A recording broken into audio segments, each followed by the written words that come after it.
Dumating na rin ang oras na aking pagsisisi sa aking pagkakamali at sa mga pangarap na nabali. Aking naibaling sa Panginoon aking atensyon sa mga panahong ako ay nabaon at nais makaahon. Makabangon sa maling landas na aking tinahak at pinilit buuin mga pangarap na nawasak sa aking sarili. Ito'y hindi malabong mangyari. Ang lahat nila palagi nasa paggawa na mali, nasa huli ang pagsisisi. Ang buhay sa loob, iba sa pumuhay sa labas. Kaya wag na takain ang daan na puro lang dahas at bigyan pagpapahalaga ang matuwid na landas na pinangaral sa iyo. Sumbay sa aking pagbigkas at ito ko ng atensyon sa pagsunod sa tama.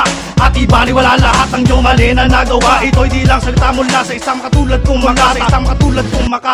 Ito ang libingan ng mga buhay, libingan ng mga taong tinuring na patay. Ito ang libingan ng mga buhay, libingan ng mga taong tinuring na patay. Ganito ang buhay namin sa pulungan, parang isang libingan. Mga buhay na